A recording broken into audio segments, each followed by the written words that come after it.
बिस्मिल्लाहिर्रहमानिर्रहीम अस्सलामु अलैकुम रहमतुल्लाह। नवाज़ शरीफ और नून लीग के बड़े अहम तरीन रहनुमा और नवाज़ शरीफ के बड़े क्लोज़ कलीग या उनके दोस्त या उनके खिलाड़ी राणा सनाउल्लाह ने मुल्क के अंदर बड़े ख़तरनाक हालात के मतलब निशानदेही की है और इशारा दिया है कि मुल्क के अंदर इतने ख़तरनाक हालात हो गए हैं कि मुल्क में मार्शल लॉ भी लग सकता है, डायरेक्ट मार्शल लॉ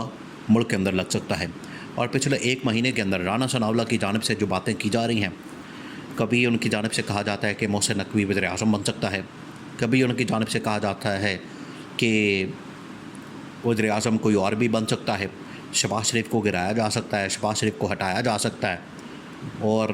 मुल्क की हालात जो हैं बिगड़ सकते हैं। कभी उनकी जानिब से बात होती है कि इमरान खान का वजूद ही तमाम मसाइल की जड़ है, इमरान खान का वजूद ख़त्म करना बड़ा ज़रूरी है, इमरान खान के वजूद से ही तमाम मसाइल जुड़े हैं, तो इमरान खान का वजूद ख़त्म कर दिया जाए। यानी कि इतने मतनाज़े बयान, इतने ख़तरनाक और ख़ौफनाक बयान राणा सनाउल्लाह किसी के कहने पर तो देते हैं, और वो देते हैं नवाज़ शरीफ के कहने पर। नवाज़ शरीफ के कहने पर देखिए, कुछ स्पोक्समैन रखे हुए हैं नवाज़ शरीफ ने जो कि बातें करते रहते हैं, और अगर ये चाहते हैं मुल्क के अंदर इस तरह के हालात, तो फिर इस्टेब्लिशमेंट भी पीछे नहीं हटेगी। अब ये इंतहाई अहम तरीन मामला, इसको आपने समझना है। देखिए, इनकी जानिब से जो बातें की जाती हैं, शरीफ ख़ानदान की जानिब से या नून लीग की जानिब से या इन लोगों की जानिब से, ये हमेशा साजिशें करना, हमेशा जोड़ तोड़ करना, हमेशा इस्टेब्लिशमेंट को उभारना, लोगों को उभारना और लड़ाई झगड़ा टकराव कुछ इस तरह की सूरत हाल पैदा करना, ये हर वक्त यही चाहते हैं कि कुछ ना कुछ मुल्क के अंदर होता रहे, कुछ ना कुछ मुल्क के अंदर हालात जो है वो तेज़ी से बिगड़ते रहें और हालात जो हैं तेज़ी से किसी तरह से ख़राब होते रहे। उसकी एक बड़ी वजह यह है, इमरान खान तो वैसे ही इनके बारे में बड़ी देर पहले बता चुका है कि ये इक़्तिदार में जब होंगे तो पुरसुकून होंगे, फिर इनको कोई टेंशन नहीं होगी, फिर ये इनको कोई मसला नहीं होगा, फिर ये बड़े मज़े में होंगे, फिर ये चाहेंगे कि हम ज़िंदगी भर के लिए इसी तरह से बैठे रहें, एंजॉय करते रहें। और जैसे ही इक़्तिदार से बाहर निकलेंगे तो ये रोना धोना शुरू कर देंगे, हमले करना इस्टेब्लिशमेंट के ऊपर, अदलिया के ऊपर, इदारों के ऊपर। अब यही किया जा रहा है। अब क्योंकि नवाज़ शरीफ इक़्तिदार से बाहर है और नवाज़ शरीफ के जितने करीबी साथी हैं, जिसमें ख्वाजा साद रफ़ीक, मियाँ जावेद लतीफ़, राणा सनाउल्लाह और इस तरह की बड़ी एक लंबी लिस्ट है, जिसमें नवाज़ शरीफ के जितने लोग हैं वो तो सारे बाहर हैं। अब जिस तरह से इसहाक़ डार है, इसहाक़ डार को जगह नहीं दी जा रही थी कैबिनेट के अंदर, वो कभी आप इसे अंदाज़ा करें कितना उसको जलील किया गया है। वो फाइनेंस का आदमी लगा, उसको फॉरेन मिनिस्टर दिया, अब उसको डिप्टी प्राइम मिनिस्टर बना दिया है, सिर्फ इस वजह से कि पीछे नवाज़ शरीफ का डंडा है। तो नवाज़ शरीफ का डंडा जो है वो, अगर नवाज़ शरीफ का डंडा चलेगा तो नवाज़ शरीफ को डंडा आएगा भी। अभी नवाज़ शरीफ ये मुख्तलिफ बयानात दिलवा रहा है राणा सनाउल्लाह के ज़रिए, कभी मुल्क में मार्शल लॉ लग जाएगा, कभी मुल्क के अंदर हालात ख़राब हो जाएंगे और मुल्क के अंदर इमरान खान का वजूद ख़त्म करना पड़ेगा। क्योंकि ये जो सूरत हाल है, ये मुल्क इसका मुतामिल नहीं हो सकता, अफोर्ड नहीं कर सकता। मुल्क के लिए ये बातें अच्छी नहीं है। मुल्क इस तरह से मज़ीद जो इन लोगों ने धकेला है, एक तो बेशरम लोग इतने हैं कि ना इनको शर्म है ना हया है, कि तबाही और बर्बादी फेर के मुल्क का बेड़ा कर करके मुल्क को इस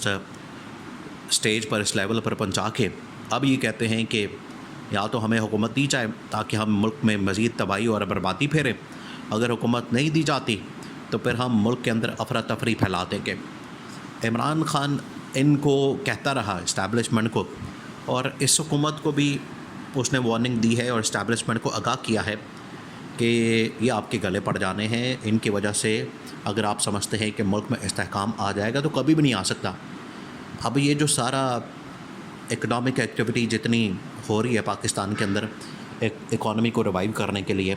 इतनी भाग दौड़ आलमी सतह पर, और यहाँ पर कारोबारी लोगों के साथ मुलाकातें और उनके साथ सरमायाकारी के हवाले से एग्रीमेंट्स, डीलें वगैरह सब कुछ वो इस्टेब्लिशमेंट कर रही है। उसमें army chief general Asim Munir का डायरेक्ट हाथ है और कोई नहीं कर रहा। इनके अंदर तो इतनी कैपेसिटी मौजूद नहीं, इनके अंदर तो इतनी अहलियत मौजूद नहीं, तो ये ना अहल और निकम्मे लोग हैं। फिर इस्टेब्लिशमेंट की सोचती है कि अगर सब कुछ हमने करना है, इनको पकड़ के भी लाना है, इनको सीटें भी दिलवानी है, इनको ला के बिठाना भी है, इनको हलफ भी दिलवाना है और इनके लिए हमने पैसा भी इकट्ठा करना है, तो बजाय इसके कि फिर हम ख़ुद डायरेक्ट रूल कर लें, डायरेक्ट ही हम आ जाएं। और ये राना सनाउल्लाह इस तरह की बातें करता रहता है। अब राना सनाउल्लाह ने कहा कि मोहसिन नकवी बड़ा ताकतवर आदमी है, सेनेटर फैसल वाडा बड़ा ताकतवर आदमी है, अनवारुल्लाह काकड़ बड़ा ताकतवर आदमी है, कि वो तो शुक्र करेंगे अपनी छोटी सीटों के ऊपर, ओहदों के ऊपर मान गए, एग्री कर गए हैं, वरना वो तो वज़ीर आज़म भी बन सकते हैं, वो तो इससे ऊपर भी आ सकते हैं। जिस तरह के उसके मतलब कहा गया मोहसिन नकवी से मतलब कि वो कभी भी इतना ताकतवर है, कभी भी वज़ीर आज़म बन सकता है। एक तो ये कि शहबाज शरीफ को हटाना इनका मकसद है, इस वजह से राना सनाउल्लाह ने ये बात की कि शहबाज शरीफ के ऊपर हमें एतमाद नहीं, और अगर मोहसिन नकवी वज़ीर आज़म बन जाए तो वो ज़्यादा बेहतर है, ताकि हम हुकूमत में रहकर जो जलील हो रहे हैं, नून लीग के खाते में पड़ गई है, हम इससे निकल जाएं। दूसरा ये कि वो कहते हैं कि इमरान खान ने अब डायरेक्ट ऑफ़र कर दी है इस्टेब्लिशमेंट को मुज़ाकरात के हवाले से, तो इस्टेब्लिशमेंट फिर डायरेक्ट आके मुज़ाकरात कर ले इमरान खान के साथ और डायरेक्ट हुकूमत भी चला ले। तो ये जो इस तरह की बातें हैं, इस तरह के मामलात हैं, देखें आज जिस तरीके से अदलिया और बाकी जगहों पर आपने देखा है कि इस्टेब्लिशमेंट को मुख्तलिफ़ महाज़ों के ऊपर तनकीद का सामना है, हुकूमत वक्त इनका दिफा करने में नाकाम है। तो इस्टेब्लिशमेंट देख रही है कि ये हमें दिफा नहीं कर रहे, हमें प्रोटेक्ट नहीं कर रहे, इनकी जानिब से हमें तहफ़्फ़ुज़ नहीं है, और हमारे बारे में ये एक बात भी नहीं करते, उल्टा हमारे ऊपर ये चिल्लाते हैं, हमारे ऊपर ये चढ़ाई करते हैं। तो इनको घर भेजने के अलावा हमारे पास तो कोई ऑप्शन नज़र नहीं आता। इस वजह से इस्टेब्लिशमेंट भी सोचती है कि इनको घर भेज के मुल्क अगर चलाना है तो फिर हम डायरेक्ट चला सकते हैं, इस तरह से पहले लोगों ने चलाया है। दूसरी ऑप्शन ये है कि फिर इनको फ़ारिग करके तो इमरान खान को ले आते हैं, क्योंकि इमरान खान के पास कम से कम अवामी मैंडेट तो है, जो किसी भी इक़्तिदार की हुकूमत की सबसे बड़ी बुनियाद होती है, उसके ऊपर आपकी सारी बिल्डिंग खड़ी होती है हुकूमत की, इक़्तिदार की। तो इनके पास तो कुछ भी नहीं है, ना इनके पास अवामी मैंडेट या सपोर्ट या हिमायत है, तो इस हुकूमत का कोई फ़ायदा नहीं। अब ये मामलात बंद गली की तरफ जा रहे हैं, और बंद गली की तरफ इस तरह से चले गए कि अगर रास्ता ना निकाला मुज़ाकरात का, डायलॉग का, तो यहाँ फिर मार्शल लॉ लग जाएगा मुल्क में, वो लगने के चांसेस मौजूद हैं। या फिर इमरान खान की रिहाई करके, इमरान खान को आज़ाद करके, इमरान खान की जितनी ये पाबंदियाँ, पकड़ दकड़, इंतकामी कार्रवाइयाँ, इनको ख़त्म करके मैंडेट वापस करके इमरान खान को हुकूमत दे दी जाए।